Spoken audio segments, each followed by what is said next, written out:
Let me describe a moment that almost everyone has experienced. You check your bank account. You've been saving for months. You've done what you were supposed to do. And yet, nothing feels different. You don't feel safer. You don't feel richer. You don't even feel calmer. So you ask the question nobody likes to say out loud. Why am I even doing this?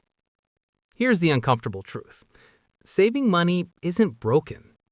Your expectations are. Saving is sold as this magical thing. Just save. Build an emergency fund. Everything will be fine. But what actually happens? You save a little, then life happens. Your car breaks down, your rent increases, you help a family member, your job feels unstable, and suddenly months of effort disappear. Not because you failed, but because early savings is fragile. This creates a dangerous emotional loop. You save, you sacrifice, you get hit by reality, you feel punished for being responsible. So your brain learns something powerful. Saving equals disappointment. And once your brain learns that, it quietly sabotages every future attempt. Here's the thing most people miss. Saving isn't broken. Your expectations are. Below your first $10,000, savings doesn't protect you. It absorbs damage. That's a very different job.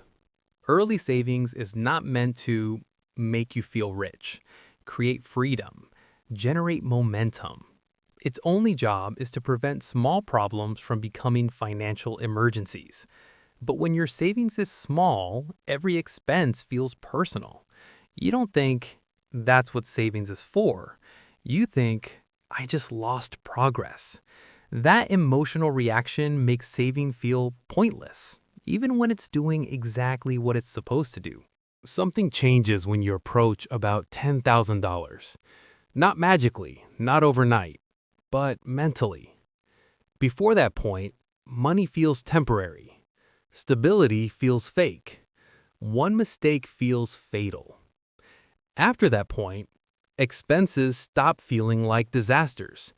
Decisions slow down. Panic decreases. Your brain stops treating money like it's constantly about to disappear. This is the part most people miss. Money changes behavior before it changes lifestyle.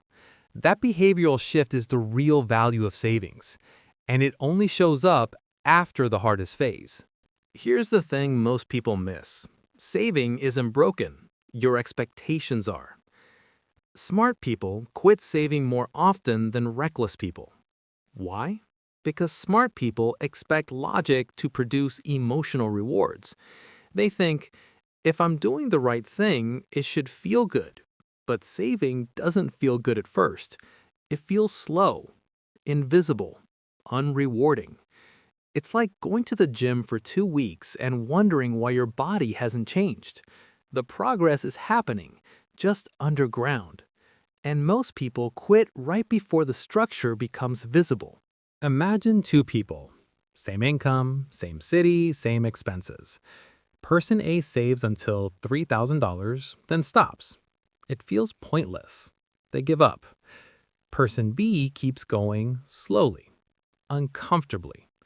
At $7,000, life still feels stressful. At $9,000, they still feel unsure. But at $12,000, something strange happens. They stop panicking. They stop reacting emotionally. They stop making rushed decisions. Same money habits, same income, different behavior. Because one crossed the psychological threshold. That's the real difference. This isn't a US thing, or a UK thing, or a Canada or Australia thing. This is human behavior. Different currencies, same brain. Below a certain buffer, money feels unsafe everywhere. That's why people with decent incomes feel broke. Raises don't reduce stress. Financial anxiety follows people upward. Without a buffer, money controls behavior. With a buffer, behavior controls money. Your first $10,000 is not about wealth. It's about regaining control. Control over how fast you react, how desperate decisions feel, how much fear influences choices. Once fear goes down, intelligence goes up. You don't chase every opportunity. You don't panic spend. You don't sabotage progress. That's why this number matters, because it's changing how you behave. Here's the thing most people miss. Most money problems are not income problems.